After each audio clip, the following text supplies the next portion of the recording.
All right. As this is connecting, I am just overall, Cicely, I'm pretty excited that we're going to be this is a kind of a wrap up for us. Your episode's actually for December. So we're really excited about, putting all this together, wrapping up our year for the year. Oh, and there's an echo. Gotta love that part. Let me fix that. Oh no. I love that part. All right. Welcome everybody to the More Than Graphics podcast. I am Danielle. And I'm Cicely. And honestly, I'm really excited about a couple of different things. One, we have an amazing guest to talk about the theme of adventure, which is our theme for this particular podcast episode. Adventure takes on a lot of different tones and hues, if you will, as we kind of go toward a new year, starting out new things for 2022. I'd love to hear maybe some yearly aspirations from you, Cicely, as we kind of go about the year. Oh yeah. I would just say, in terms of adventure and just kind of seeing where we're at so far in the year, I would say I've fulfilled my adventure so far this year. I've been more adventurous than I have been in a few years, and it's a good thing. And I'm really glad that I broke out of some of my comfort zones and that I decided to take a plunge and do some different things. Like, I don't believe I'm worse for it ever. Like, anytime I've ever taken a plunge and had adventures, whether for better or for worse, the outcomes, I don't believe it was ever overall, in the long term, I don't believe it was ever for the worst. So I feel good about the adventures I've had this year. And I'm just excited for what the new year holds, excited for what the rest of the year holds, and just, going with the flow. Yeah, because I think ebb and flow has been like the secret code for everybody this year in regards to COVID, in regards to pandemics around the world. Like, everyone really had to go with the flow. So ebb and flow is really Yes. where it's at. A secret, like our secret code is literally ebb and flow. So I am really excited about adventure. I have so many things that I have gone out in an adventure toward this year. One, and like for me personally, scaling my business, raising a baby in a pandemic, that's an adventure all by itself. I feel like scaling my business, going from 2 people to like 6 8 people. So I mean, there's a lot of things that happened in this year of adventure for me, but in all of that, I'm learning lessons, I'm hitting speed bumps. I'm never done learning. I'm learning something new almost every other day, both about myself and how I communicate with people, but also in life, like how to just connect and vibe with other people that are different from myself, how to embrace new and better things as we talk about, oh my gosh, like all the things that's happened socially as far as social injustice and racial injustice in this country, in the world, just how we Right. embrace and love each other through a pandemic, in the middle of chaos, in the middle of a crazy presidential election. Like, we survived these things. We survived so many different adventures. So only the sky's the limit at this point as we move forward into 2022. But Absolutely. never mind all of that, because we're going to talk a little bit more about adventure, specifically in the way that things look, feel, appeal. Like, this is my love language of what we're getting ready to jump into. And I'm so glad that we have an amazing expert to talk about it specifically. So, Cicely, I'm going to let you introduce our guest. All right. So I'm introducing Miss Cassandra Lee. Cassandra is a first generation daughter of Vietnamese refugees, a Vietnamese-American, non-gender conforming immigrant living in Spain. They're also a brand and visibility strategist and copywriter, and run their own business, the Quirky Pineapple Studio, a brand strategy and copywriting studio abroad in Spain. The Quirky Pineapple Studio works with mission-driven, service-based businesses around the world in English and in Spanish, helping them share their story, connect with their community, and drive sales with content marketing that is enjoyable and with less manipulation. When they're not running their business or working on copywriting and content, you can find Cassandra exploring neighborhood cafes, watching movie trailers to movies they'll never watch. I love that. And living their best life in the cobblestone streets of Europe. Welcome, Cassandra. Hello. Wow. Actually, you reading that entire bio was like, oh, pretty impressive. It was like a moment where I was like, yeah, I did all of that. I'm Yeah, doing it. girl, claim all these flowers. I love Yeah. it. I'm so excited to be here. Thanks for having me. Absolutely. Yay. our really like open, conversation here. So we talk about adventure. No one thinks about, the marketing aspect of that. This is the episode where it's the end of the year. This is where we start looking into the next year. We start looking towards spring. There's a transition there from cold things and maybe wet things to like dry and flowers and warmer temperatures, just all that transition of life. We never put that into perspective of our marketing. So I would love to hear from you, like, all the things that we talk about taking an adventure. What does an adventure look like in realms of digital branding and marketing? But we're going to try to break it down just a little bit with you, Cassandra, because I really am excited about, having you here on the show to just talk about marketing. Just for those who don't know, again, about what you do, could you share with our listeners what you do? Yeah, so I run my business called the Quirky Pineapple Studio, and it is a brand strategy and copywriting studio. So I work with basically figuring out a business's brand communication.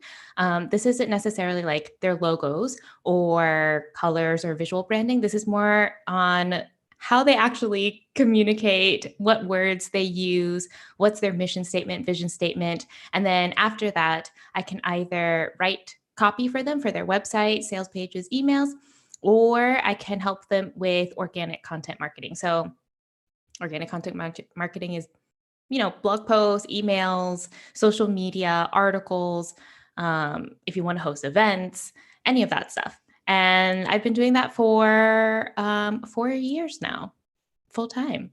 Yeah. Hey, I love that. Congratulations. 4 years strong.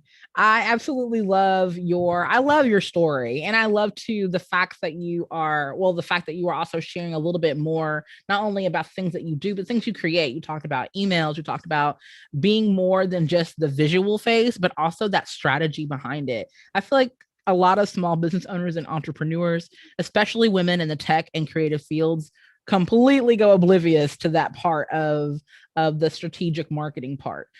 So for people who maybe don't know enough about strategic marketing and why it's so invaluable and so important to build it as you build your brand, could you kind of just loosely talk about the importance of those fundamentals? Yeah. So I guess most business owners and entrepreneurs can relate to this, is that the famous question of what do you do? And most of the time, people will freak out and then they either share lots of different answers. So there's the answer of, well, it's just like this thing and it's a long story, but let me tell you. Or they go into like a whole sales spiel and you're kind of like, whoa, where did that come from? Or they're just like, it's like a hobby, but like I'm trying to turn it into a real thing. And that is what happens in my mind when you don't necessarily have the communication strategy behind it, because you don't know what to say and you don't fully know how to communicate the value that you provide your clients. So that's where I come in and basically help you come up with the right words to share, and not only to share in a way that feels good to you, but actually connects to the people that you want to either help, sell, to bring in, or anything like that. If you don't know, then it's hard to kind of talk about something that you don't know how to talk. Right. Well, that was repetitive, but you know what I mean. How can you know what you do if you don't yourself know what you're doing? Yes. Yes, right with you. Wonderfully said. I think it's so important that as we again go about talking about, we've talked about so many different topics this year. I mean, everything from, just all over. We've been all over this year. And I love the fact that this topic is always at the end of the year, because people don't really think about, branding or strategic marketing in any way, shape, or form as being something as an adventure. But it really, really is. And it's really about encompassing maybe some new presets in our minds, right? We have to unlearn some things to learn new things. So, learning those core pillars, or even learning just in general, like more about strategic marketing, how it can benefit their business as an entrepreneur, learning that toward the end of the year so you can bring new games, new game sets, new visuals, new identity to yourself into the new year is super important. So my first question for you is definitely, what has been one of your greatest adventures? Oh gosh. I think my greatest adventure so far in my life has been I quit my job when I was working full time in corporate America in Virginia. And 2 weeks later, I got on a one-way flight and moved to Spain and started my business full time in a foreign country, in a foreign language, and in a different culture. So that has probably been my biggest adventure so far. Wow. I mean, I'm so wow. Like there's no words. So there really isn't. I mean, Cassandra, you literally just, you took yourself out of a complete, I'm sure, comfort zone for you, put yourself in completely unknown territory. On top of that, learning to speak the language so that you can kind of even have a sense of understanding of basic conversation, and then built a business on top, grew a business from within that. There's so many levels of beauty that come from this. So it always inspires me when people are really like, I don't want to say a war zone, but a completely different territorial place, and really force themselves from the inside out to make change happen. So many of us are kind of on that fence line, right? Where we're just like, I want to dip my toe in the water, but I don't want to put my whole foot in. They just want to, tiptoe around it, but not really go through the motions. And you're going through the motions, like you went through them, and you felt them more. Still going through them. Every day in more than one occasion. So I love that a part of your story is also a testament to what your business values are, which is, probably along the lines of, I'm flourishing and growing. I am devoted. I'm loyal. I am not afraid to go in unknown territory to do the things that I need to do. So yeah, I love that. This is your greatest sense of adventure, is just this whole experience. Cicely, I kind of feel like you've had your own sense of adventure, like mirroring Cassandra here for a second. So, I mean, I'm sure you can relate to that. Absolutely. If I wasn't such a scaredy cat, I definitely would have moved out of the country way before now. So I 100% applaud that. And I love it when people tell me that they do things even when they're afraid. So I'm sure that there was some apprehension. There was some like, I don't know if I can do this. So can you kind of tell a little bit about what led up to that? Then I'll ask you a formal question, but kind of what led up to that decision and what made you pull the trigger, so to say? Yeah. Okay. So that decision took me about a year and a half to make. So way backstory now for the people and context. Right after college, I decided to go abroad to Spain to teach English. I was here for 2 years. I met my partner during my 2 years, and we decided to have a relationship. And then I decided that I did not want to live in Spain anymore. It totally sucked. And I wanted corporate America life because all of my friends were getting cars and moving out and having money to actually spend. And I was like, well, yeah, I can like go to different European countries on like a really cheap flight, but like they're making real money. So I went home and got a full-time job for a year and a half. And during that year and a half, I actually told myself, so came home in June of 2016. I told myself by December 2017, my boyfriend and I would be in the same country, which would probably mean me going back to Spain. In December 2016, I was like, nah, I can't do it. Let's wait until March.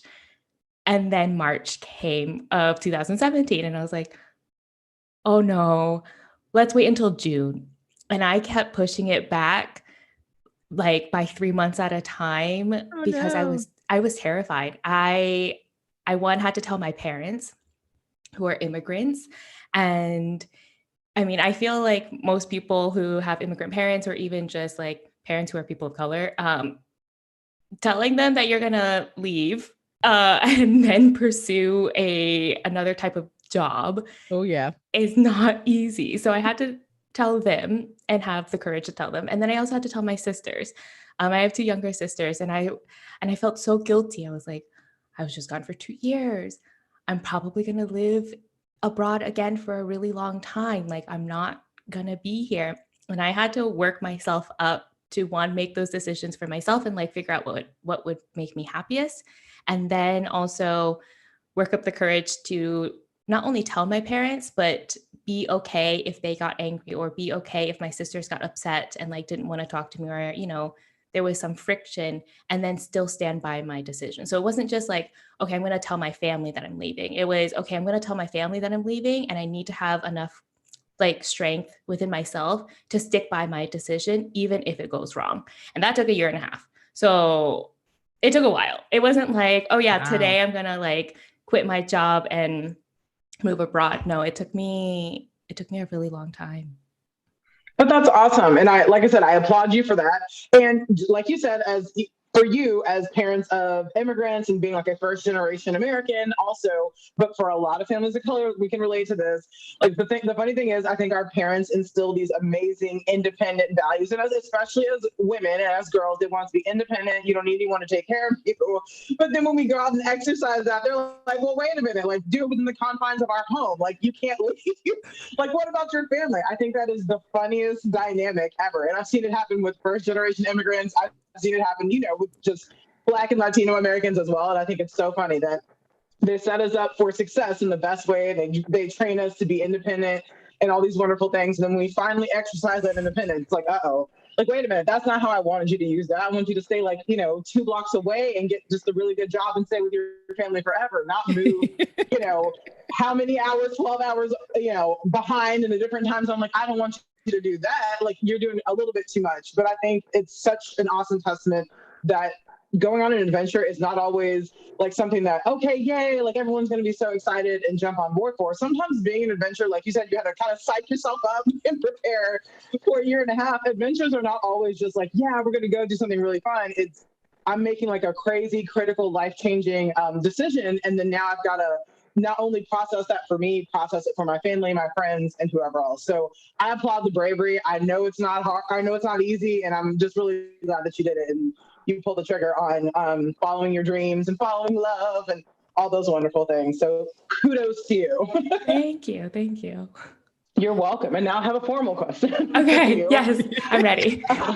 An actual question that's related. I mean, it's still related, but you know. So how has the pandemic, has your pandemic adventure changed the way you do business? So I guess kind of you can explain how your business looked, your business model looked leading up to the pandemic, and then kind of how it's transitioned since then.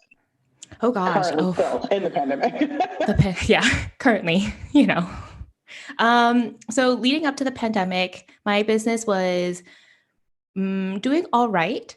I had one-on-one services, and I also had like a little education branch. So I was kind of like teaching other small business owners how to do marketing on their own. And then once the pandemic hit, I felt like my business actually blew up. It was for like 2 years I was running my business, and it was, you know, I was making money-ish. I had, you know, I could pay things, not many things, but, you know, and that, yeah, you know, just like a couple things. And then once the pandemic hit, everybody, I swear, my Facebook messages blew up. People started messaging me. People started sending me emails. They were like, Cassandra, like, you know, I've been seeing your stuff online for 2 years. I don't know how to do anything about online marketing. I need to learn about how to create content. Can you help me? And since then, my business just has been on like a growth journey, and it's been really great. But in 2020, I basically created a business that really thrived in the pandemic, and I would do lots of calls. I didn't really have anything else to do. I was just at home. All of my clients were also at home. So we would just like do more calls, have more support, blah, blah, blah.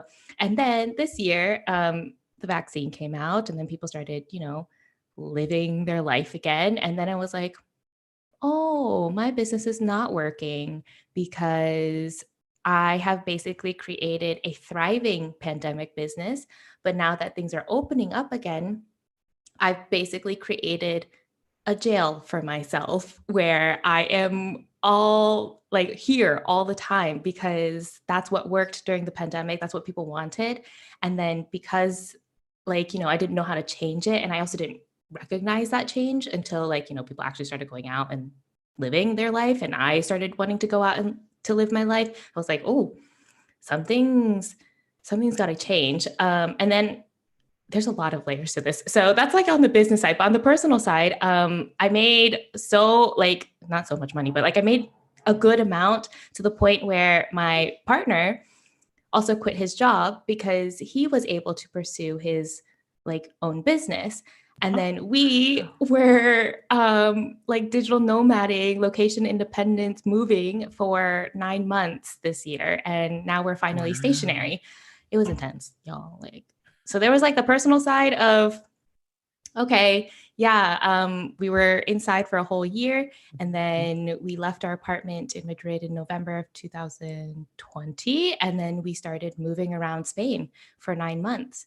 And then on the business side, business was going great. And then I had to change my entire model because I was getting really tired and burnt out.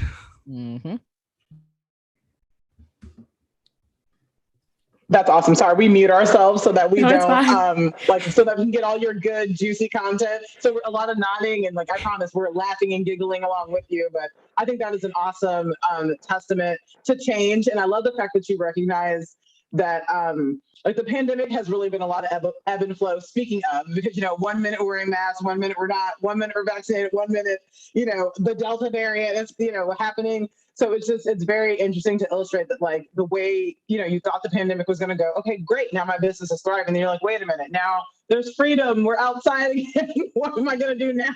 So I just really think it's cool that you illustrated that you had to make a change from one business model to a second one, and then even still had to pivot from that second business model to a third one so that you and your business and your clients could all thrive. Because you can't forget you in this whole equation. Like if you burn out, then there's no business, there's no clients, the bills don't get paid, unfortunately, and you can't thrive either. So thank you so much for sharing that. Yeah, it was like a huge learning experience because I just thought, oh yeah, I mean, the pandemic, who knows? We're living in really uncertain times here, y'all. And everybody kept saying, oh, it's not going to get better. So I was like, okay, let's continue. And then I started getting tired, but I was like, well, this is working.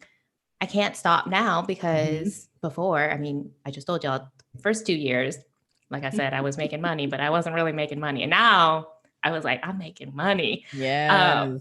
And then I was like, oh, but I'm tired. Like I'm working all the time. And even my partner was like, do you want to just like take a walk? I'm like, no. I can't take a walk. Like, I just needed to send like this last email. And he's like, we can like leave our houses now, right? Like we don't have to stay inside. I'm like, okay, sure. And that's when I started realizing something has to change. And it took like, I think 2 iterations for me to now see, okay, the light at the end of the tunnel. And as we're recording this, I'm like, I have my notes here and I'm still working through like, okay, what is the next business model going to look like? Cause I'm still tired. Oh yeah. I can't even account to how many hybrid models. I mean, at this point, small businesses everywhere had to go through that hybrid, stage, figuring out point A, finagling some sort of gray area to get to point B. So, I mean, I think honestly, that's the best model to have because you are being adaptive to both whatever the situation is currently to whatever the situation could be later. So, I think that's the kind of the smart way to go is to kind of go this kind of hybrid model, if you will. So I love the fact that you kind of, knew where you were and you wanted the next point, but you weren't sure how to get there, but you're still figuring out those pieces. We talk all the time about the work on self that we all have to do, but no one really takes that into account when it comes to even on the business side of things, doing the work that we need to do for ourselves so that our business can be greater. And I see you investing in doing those things right now. So I think it's kind of cool that you have a point there you started, a point that you're kind of in the middle from, and a point that you're going to. So that is very, very encouraging. And I'm sure to many of our listeners who are in very similar places as creatives and women in tech, they're looking for, more examples to look up to. And you are that example, Cassandra. So thank you. Oh, thanks. I feel so good. So I would love to know more about just in general, like encouragement. So what encouragement can you offer to our listeners who are seeking adventure in their branding or seeking to change things up in their online marketing or digital marketing? Okay, so I guess if you're seeking adventure in branding or marketing in general, that means that your adventure can be good or bad. I mean, there's not really a good or bad adventure. There's an awesome adventure, and then there's an adventure that really taught you something. And That is I the like that. same thing with marketing and branding. I feel like it's a test. Everything is testing. And that means you have to, be adventurous sometimes with your marketing or be adventurous with your branding, get a little bit bolder or, get a little bit clearer, niche a little bit more further to your ideal clients, and then see if it works. Not only if it works for, the people out there, your clients, your audience or whatever, but also if you feel good as well. Like, do you feel good about this change? Do you feel good about the adventure that you just embarked on? If you're feeling like really, really stressed, but like it's working outside, that probably is not going to be sustainable in the long run. If you feel really good and then it's also working outside, then you have, a fun adventure, not one where you're like, where do we go next? What do we do? I feel like sometimes it's kind of like playing the old school Oregon Trail. If you guys remember the old school Oregon Trail computer games for all you millennials, and zennials, sorry, out there. This is going to go over your head. But for the rest of us out there, when you play Oregon Trail and you put that floppy disk in, you just don't know what you're going to get, right? You're going on the trail and the next minute somebody has dysentery. You go on, you go on the trail again and, your wagon wheel breaks and you have to go, repair it, all the things. So in this journey, I'm seeing this constant kind of like, reflection. We hit these speed bumps.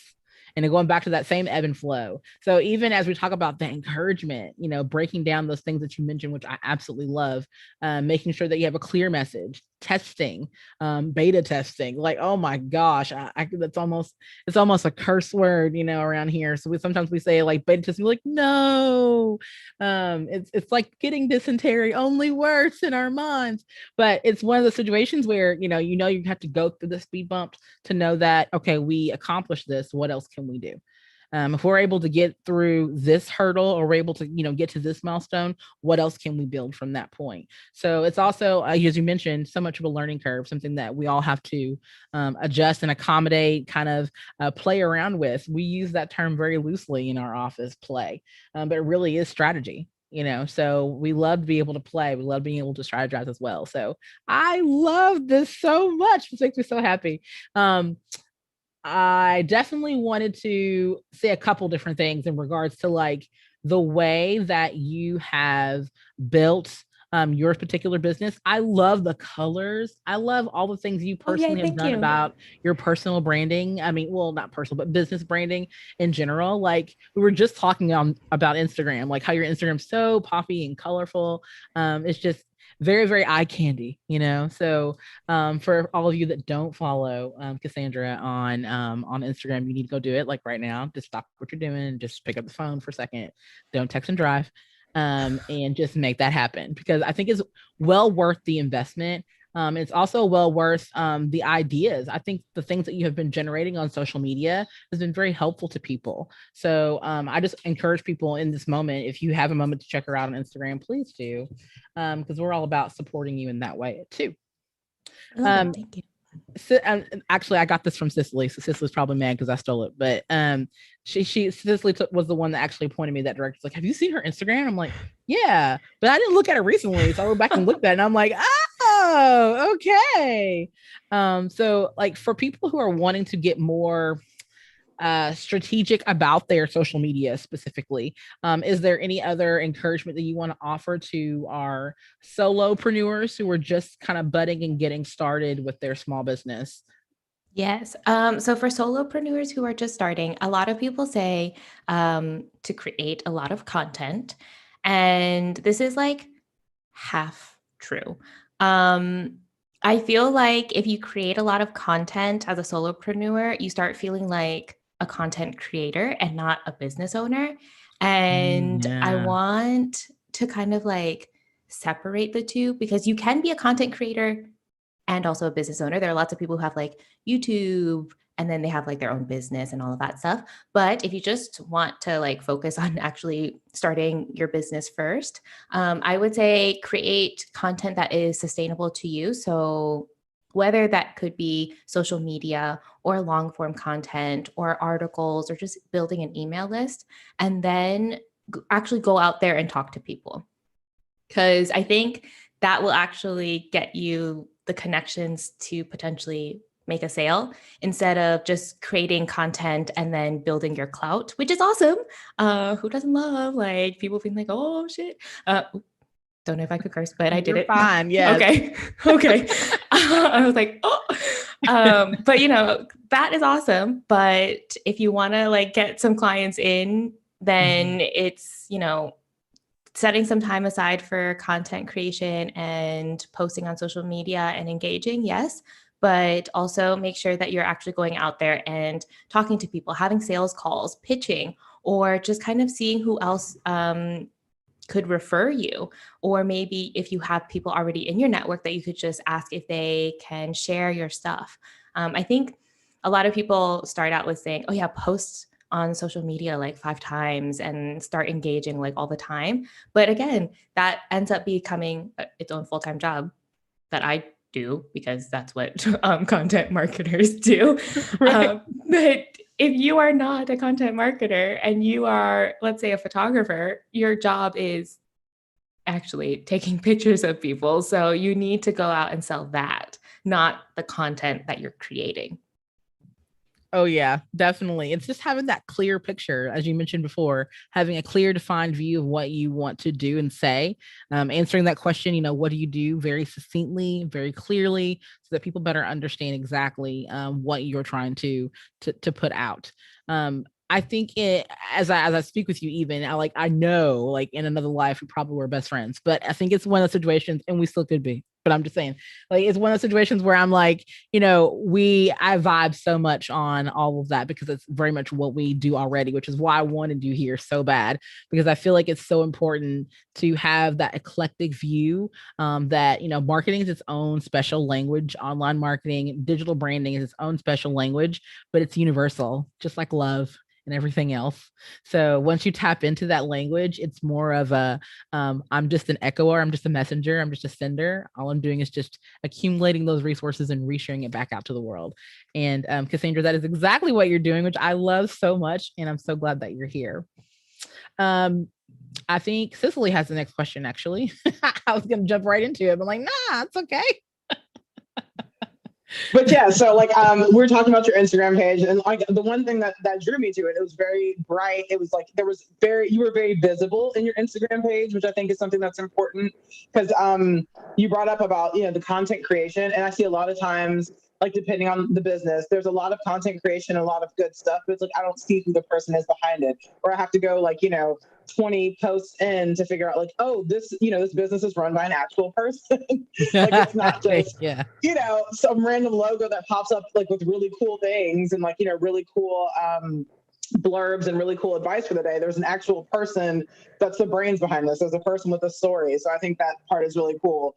And I'm so glad that you mentioned the like, you know, do 5 posts a day thing. That has been the bane of my existence since trying to come up with my own business idea. Like I cannot, because I've always, for me, I'm not to the point where I can stop working yet. And I don't really want to, like working my like kind of full-time career job. And I'm not there yet. I still enjoy what I do. I'm a nurse. So I still enjoy what I do.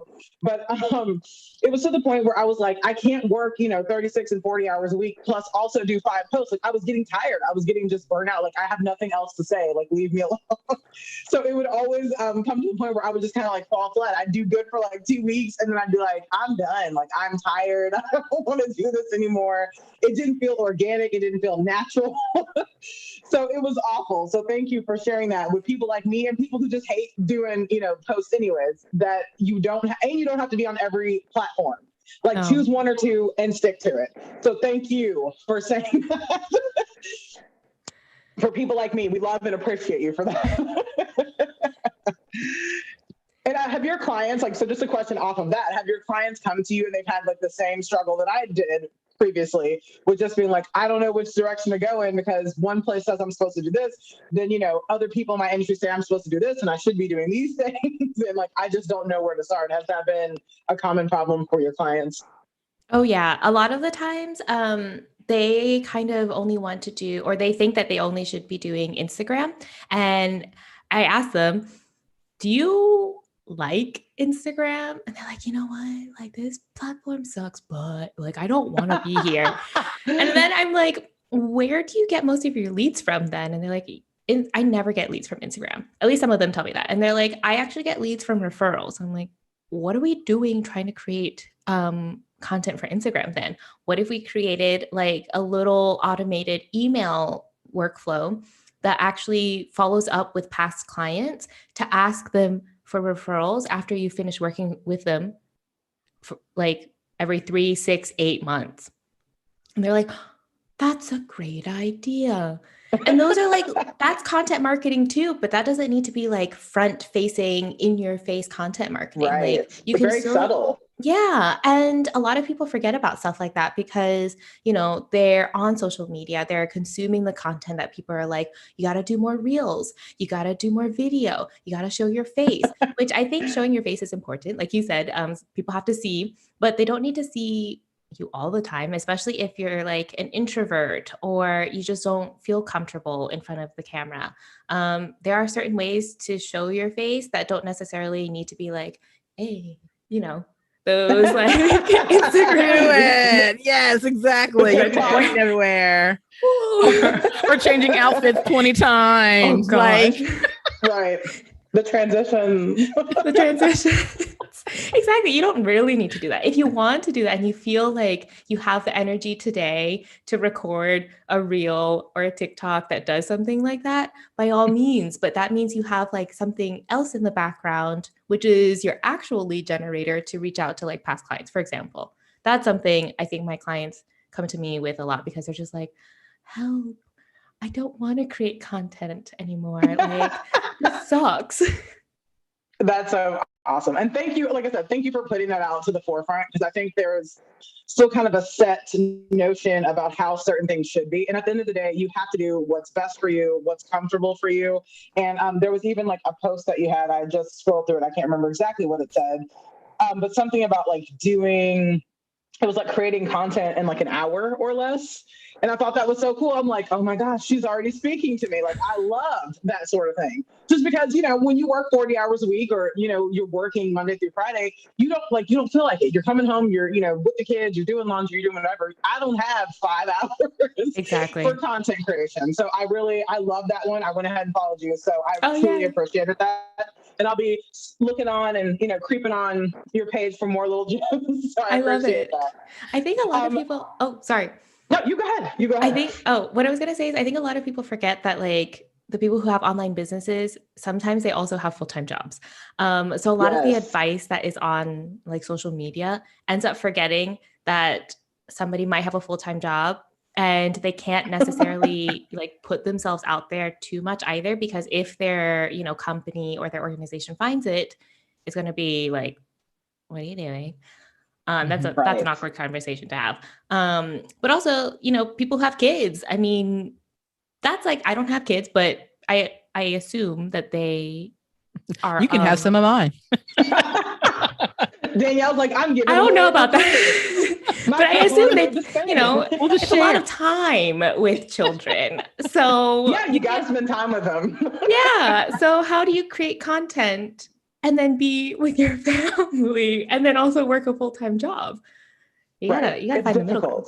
Yeah. One day I'll write a book. One day. Yes, please, Danielle. One day I'll write a book. Oh my goodness. I love it. That's so funny. I absolutely love that. I think it's so important that as all these, we'll be sharing all these resources, by the way, Cassandra, on our Facebook page. So just know that your content will be completely shared through us. And for anyone else who's in listening range of this, it's so important that as she is sharing these resources, we're also doing our fair share of sharing the information. It had a little conundrum there. I'm like, really? But at the same time, like, I think all the things that you're sharing is so important as we talk about people who are working full-time jobs, just businesses and children, period. Like, that has its own realm of, like, you know, suck up of time. It's a whole different type of time suck. Like, it's a whole nother realm. So it's one of those situations where, you know, how do you create that? And it's, you know, it is a little bit of dedication to, you know, time management, is a dedication to, you know, skill sets a little bit, but mostly it's just carving and finding the will. And sometimes especially for me, even like my will's not even put on me anymore. I give it to a staff member. So I'm just like, I gotta you do it. Like it can't be me anymore because I'm consumed with so many other things. But I think it's really important that even as a small business owner who is maybe with kids, maybe is working an after 5 job on top of this online business they're trying to get off the ground, that knowing that other people have done it and done it in a way that is realistic to them should still be inspiring to you to do it anyway. So I love that you mentioned that, Cassandra, that, you know, there are so many people doing so many different things and they're wearing all the hats, but it's still possible to achieve the dreams that you want and that you desire, to get the results that you want. So, you know, if you're in listening range of any of this, I'm hoping that we're giving all of the feels through this episode that yes, you can. Yes, you can have 4 kids and still, and 5 if you include your husband. I'm talking about myself. And then you can always, my husband's smiling at me right now. He's like, but there's a lot of, you can do all those things. You can have all the kids. You can do the amazing things in the industry that you want to do. You can create world impact. You can save a tree, multiple trees. You can, we can solve world hunger. We can do all of these things if we can each in turn just find our own little avenues and niches to buckle down and do the things that need to be done in priority that it needs to be done in. So I think it's so funny because so many people, you know, we hear this a lot, especially for moms, you know, just, it's just so much. I can only do so much in a day. I'm only human, you know, there's only 24 hours in a day. And that's something too that I try my best to address because I say that to myself mentally a lot. But at the end of the day, I always remind myself, what was the most important thing that I did today? Was it sitting in this chair? Was it helping my kids smile? Was it helping my baby walk? Was that picking up all the toys on the floor? Was it fixing dinner? Was it hearing my kids banter about the latest anime episode of whatever? You know, what is it that's really important to me? And let that fuel the things that you have not put spaces in for. So that's something I'm living out on my own. You know, create those spaces and just kind of do the best thing that you can do for yourself and for your loved ones. So that would be, I love the fact, again, Cassandra, you just always fill in those little, have the perfect things to say at just the right perfect time. So I really appreciate this. As we talk about going toward the end of the year, I would love to kind of hear from you, tools that you suggest to help develop your client's branding adventure, or just tools in general that you suggest for people who are embarking on their own digital marketing and branding adventure. Anything you suggest? Ooh, so I don't know if this counts as a tool, because a tool I'm thinking is like a thing or like a platform or like a system. We love things and platforms. But I think the biggest advice I can share is, especially for solopreneurs or small business owners, people who want to build like a personal brand or somebody who is a creative, to get really deep into your branding strategy, I think you have to dig deep into yourself. And I don't know if I can give like a full tool for that, except for maybe journaling. I journal a lot, I meditate. But we're big on journaling. That's okay, wonderful. Good. Then yes, maybe journaling. But I think it would be sitting down and really kind of figuring out who you are, and not only like the awesome things and the skill sets that you have, the soft skills, the hard skills, what monetizable skills you have, but also all of like the dirty secret things that like nobody knows about you. Because if you don't work through that and then you start going through branding, and then branding is about getting yourself visible and putting yourself out there and sharing your opinions and your thoughts and your ideas and your content with people who do not know you. And then you start getting feedback, good or bad, and you haven't worked through yourself yet, then that stuff is going to really impact you and the success of your business or your career in the long run, I think. Whether that ends up being like you take on all the good feedback and then you start becoming dependent on external validation, or you take on all the bad feedback and then you start wobbling with your brand values and your strategy because somebody told you something that you thought was really important to you, but they were like, no, this doesn't matter. So that's my tip advice. It's not really a tool, but it's really to just sit with yourself and do some internal work.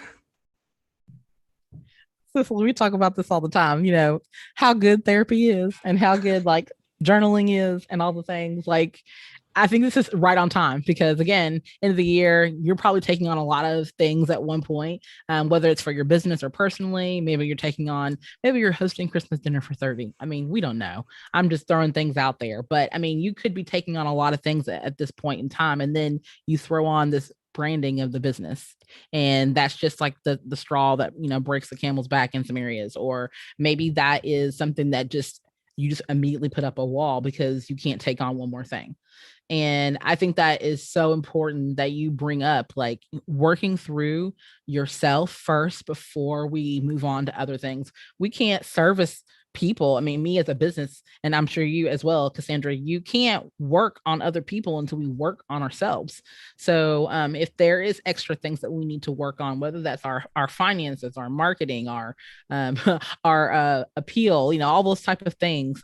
Maybe it's not wearing the bright red sweater or the polka dot dress.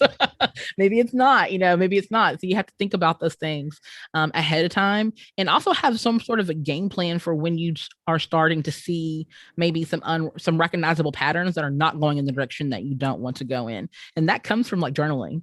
That comes from those one-on-one conversations with some of our inner circle friends. It also comes from listening, again, like you mentioned before, listening to that right advice, having a sounding board, not an echo chamber. That's really, really important. And we talk about communication.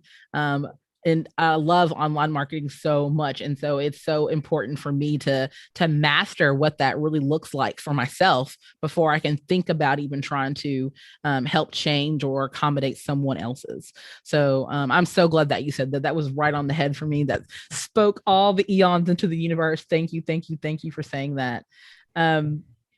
Okay. Do you want to ask the next question, Cicely, or do you want me to ask the childlike question? Because that's our favorite one that we ask all the time. But thank you, yes, for mentioning journaling. I love journaling. That's one of my favorite things. And I think it's really, I literally have been journaling, I think at this point, like steadily 25 years. Like I am deep into the journaling. And it used to just be like, it was fun. My teachers would just give me stuff to write because I would, you know, finish my work and be disruptive, talking to my friends while they were trying to work. So they would just give me extra things to do. And now it's reached the point where, just like you said, when in terms of your brand and like kind of just in your life and your direction in general, journaling has provided me a way to like really deal with my feelings, to kind of tackle things, like really just write them out and be like, okay, like seeing this on paper, sometimes like there are things that you tell yourself and you're like, this sounds absolutely ridiculous. Like saying it in my head, it sounded okay. But then like I write it out, I'm like, that's crazy. Like I'm, you know, I'm totally capable of doing X, Y, Z, or it's not too hard for me to do. Like, what am I afraid of? So it allows you to work through those deeper thoughts and those layers. So I really appreciate that you said that. And of course, when it comes to branding and content creation, if you're not true to yourself, then you're not going to attract the right people. And you're also, I guess people will be able, especially in this day and age, gosh, like don't let people catch you in a lie, or like let people think that you're inauthentic or something, because that's like the brand death. Like that is it. You're, you know, done. Well, this girl said this one thing, but I found out, you know, 10 years ago that she did this, so I can't vibe with her anymore. So I really appreciate that you said that. Hashtag brand death, everybody. Hashtag brand death. I haven't heard that one before. I love that one. I mean, but it's true. We cancel people all the time. So let's not be canceled over like little things, right? Like let's be canceled over things that like actually matter, like punishable crimes. Let's not be canceled because we just omitted something in our past that we didn't think was relevant. Like let's just be real with ourselves and work through all the things we need to work through. So thank you for bringing that. That's a good point to bring up. And our final question for you is, what did you want to be growing up, and how did you get from that to this, and from there to where you are now? I think, okay, so my first recollection of what I wanted to be was, I think, a writer. I think I came into the second grade. I don't know if y'all had like career day in your school. Okay. Because when I tell it to my European friends, they're like, what did you do? To dress up, like what you want to be, duh. Yeah. Yeah, so I came into second grade dressed up like a writer, and I didn't know what type of writer I wanted to be. I just knew I wanted to write and I wanted to get paid for it. And then I remember my second grade teacher, he did tell me that writers don't get paid very well. And I was like, oh, okay. Oh. Yeah, he was like, do you want to be a journalist? I'm like, I don't even know what that is. I'm in second grade. Like, I just want to write books maybe, or I want to be an author. I just want to write. And he was like, okay, sure. And then I had like other ideas in between there. And then I remember when I was 13, I think that's when like blogs probably really blew up. I don't remember what year that was. But I remember I found mommy blogs and mommy bloggers at the age of 13. And I was like, this is freaking awesome. Like they are creating content about their lifestyle. They're like coming up with recipes. They're sharing about like the cute adventures that they had with their kids in the park, sharing about like the clothes they wear, and they're getting paid to freaking write about this and just live their life. So I remember at 13, I walked into the kitchen and I told my mom and dad, I was like, Mom, Dad, I'm going to become a full-time blogger. And they were like, the heck? What is a full-time blogger? I was like, there are people who write about their life online and then they get paid to do it. I didn't really understand how they got paid. Now I know it's through brand sponsorships and like campaigns and stuff like that. But I was just like, oh, they just live their life and they have like enough people interested in them that they get paid. And my mom and dad were like, you don't want to be a doctor? You want to be a lawyer? You want to be like a blogger thing? I was like, I'm going to do it. Don't worry. And since 13, 14, I've been trying to be a blogger. And then when I got a little bit older, I think I was like 22, I realized, oh, blogging is probably not a sustainable path for me. I don't know how to do it and I wasn't getting paid. And I had been like testing and tweaking with Zanga, MySpace, LiveJournal, Tumblr, Blogger, Blogspot, WordPress, Squarespace. I've done it. My all. journal. Oh man, she took it all the way back. Yes. So I experimented with all of that. And then I realized, oh, this is not working. So then I found out about like entrepreneurship and selling services. And I went to a whole bunch of different like networking groups in the Washington, D.C. area where I'm from, and found lots of people who were like turning their skill sets into service-based businesses. And so I basically went and like looked at my monetizable skills, saw what other people were getting paid for. And that's when the Quirky Pineapple Studio was born. And that's when I moved abroad. And then from there, it is what it is now. It's going through a little bit of a change because, I'm tired. But it is what it is now today. And then tomorrow might be something else. I love that. It's going through a little change because I'm tired. I love that. I love it. Congrats. Because I mean, that is the beauty of growth, right? Again, we talked about, going from point A to point B, but hearing your specific story, I mean, it really is inspiring how you're able to very adapt quickly. For a lot of people, that is not possible. Adaptation takes a little bit longer. But you picked up and you ran with that baton. And I love that. That actually is so inspiring to me because I'm just like, I want to pick up more batons. I don't want to run, but I'll pick them up. I don't want to run either. I don't like sweating, okay? Like, yeah, that's not my thing. But I love the fact that your journey really embodies that. I'm gonna pick it up, I'm gonna figure it out, and I'm gonna do my own sprint. And I think that's really cool and inspirational for so many other women who are in similar places that want to grow, organically grow, but they just need that right strategic marketing. They need that right social media balance, the content creation pieces in place. And you are definitely a resource for that. So this has been absolutely fun for me. Like I'm just like inside, I know it doesn't look like it, but I'm like bubbling, like my whole heart's like, ah! It's all over. Just because I love seeing other fellow people who are in the same realms and fields as what I do it and do it unapologetically, do it with pride, do it with a lot of passion for life, just in wanting to help other entrepreneur, another fellow business level up in those areas. So I love this. Thank you so much for all your wisdom and your feedback that you shared. I think we're going to wrap up this one and then move straight to our flash lightning round. Ooh, I'm really doing it today, y'all. Before we get to that, Cassandra, how do people find you? Ooh, okay. So website is www.thequirkypineapple.com. And we mostly hang out on Instagram and LinkedIn. So if you want to follow the Quirky Pineapple Studio, it's at the Quirky Pineapple Studio for that. And then if you want to follow me, I have a personal account. It is Cassandra TLE.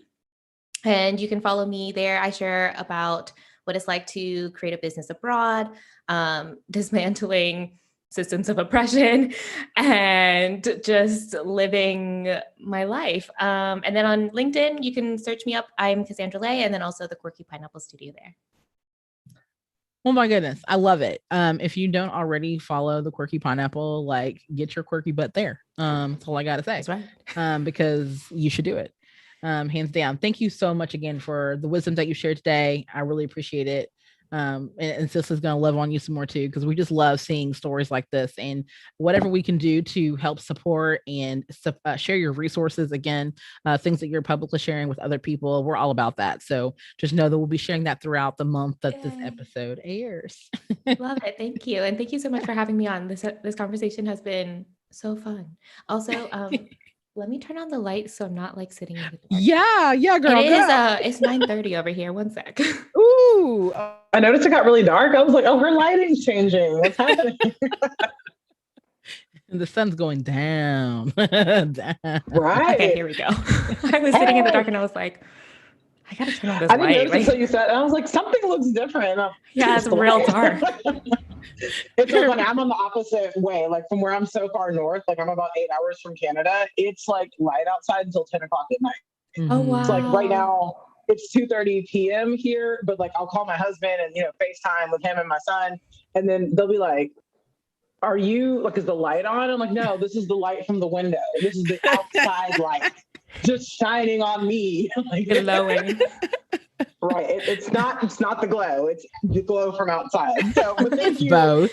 So it's all things. But thank you so much for sharing your wisdom. And I appreciate the quirk. Like I love quirk. If you subscribe to astrological things, I'm an Aquarius. So Oh, I'm a Pisces. Oh, I love Pisces women. I love Pisces women. There's a thing. Like I have never met a Pisces woman I don't like. Rihanna, FYI, is also a Pisces woman. I know. Newly minted billionaire, Rihanna. Hey. Shout out to Riri. So you're in great company. Of course. I love it. But thank you again so much for just sharing your gems, sharing your adventures, sharing your advice. And I really believe a lot of the things that you said were so actionable and so easy for entrepreneurs in different stages to follow, including those who have full-time jobs, those who are halfpreneurs, people who are kind of half in, half out, still developing, like just kind of all levels. So I really appreciate that you shared all of your wisdom and advice. Thank you. It's been so fun. I'm glad you had fun. So now we have our flash questionnaire. So it literally is just the first thing that pops into your mind. You can, if you think about it, if you just naturally think about things, that's fine. We won't be like, oh no, buzzer, time's tick and time's up. But just whatever pops into your head first is kind of what you go with, and then that's it. Okay. All right. Your favorite international cuisine? Ooh. I don't know. Mainly because I am technically international. So now the food internationally is not international, at least in the United States anymore. So I was like, if I had to pick one though, I love all types of Asian food. So I do miss that being abroad. Oh, so in Spain, there's not like a little niche of people making Asian food? No good Asian restaurants? It's not the same flavors that I'm used to back at home. So I'm like, oh. Well, you can't get more authentic than home cooked. So exactly. What are you going to do? But favorite room in your house or where you're living currently? Favorite room. I have two. Kitchen, because it's huge now. We just moved. And then I finally have a home office. Bless. So I'm not working from the kitchen table anymore. So it's very exciting. Nice. That's awesome. I'm happy for you. Coffee or tea? Coffee. Oh, nice. Without a doubt, coffee. Yeah. I love it. Harry Potter or Star Wars? Neither. Okay. I The little cringe. Yeah, I was like, I'm sorry, everyone. No, Yeah, okay. I haven't seen all of the movies for either of them. And Okay. I've only read one book from Harry Potter. Okay. It's The Sorcerer's See, Stone. you were a little bit She's more immersed on in the the Harry culture. side. She's more on the Harry side. Just put it on the Yeah. Harry. If I had to pick one, it probably would be Harry. Danielle's like, I'm gonna pick for you. It's fine. I love it. Digital books or physical books? Digital books because of practicality, but I do love feeling the paper of physical books. Right, I agree. If you could go back in time, where would you go and whom would you see? Ooh. I think I would go back in time to meet my ancestors. Awesome. Yeah, I've been thinking about that a lot, and I would love to just learn more about like my ancestral lineage and, all of their wisdom that I hope I'm being passed down somehow. But I don't know much about them, and I would love to just meet them and have a conversation with them. I think that's awesome. That gives you a little sense of more about who you are and who you've developed into be. Yeah. I love that. A gift you've recently received. I think it was a 25-euro gift card to a Nice. restaurant. I like it. Hey, food, say no more. Yes, exactly. Something you did in 2020 that you never thought you would. Oh. And we can even bring this forward to 2020 or 2021. So you can pick. So this year or last year that you never thought you would. I think I have two things. One was I actually took like a full week off of work after like working 3 years full time. That was awesome. Yikes. And then Awesome. the second thing is not having a home for 9 months. So my boyfriend and I lived in like random Airbnbs and just kind of moved around all over Spain. That's awesome. Yay! Well, I'm so glad that you shared that with us. That's really cool. I love that. I want to do that. Like, I guess I have to wait till all 17 of my children are grown, and then we can do that. I don't have 17 kids, but me and Danielle joke. I got married and I inherited 5 bonus children, and I had one as well. So I went from 1 to 6, like that's overnight. A lot. It is. So we have a while before the last one is 18. So it's kind of like my retirement dreams. Now, like getting RV, something like that. I think that's awesome. Thank you. Awesome. Well, Cassandra, thank you so much again for your time. We really appreciated all the wisdom and gems that you shared. And for the rest of you out there listening, we're going to be replaying this live with all the ums and the conundrums and all the things that we mentioned earlier on our live replay that happens the first week of the month. So be sure to listen to that. And we thank you guys for listening to the More Than Graphics podcast. And you can continue to listen to us directly on our website at mtgthepodcast.com. We encourage you to continue to like, love, share all the things on our Facebook page at MTG the Podcast on Facebook. And for myself and Cicely, thanks for listening, and we'll catch you next time. Happy New Year.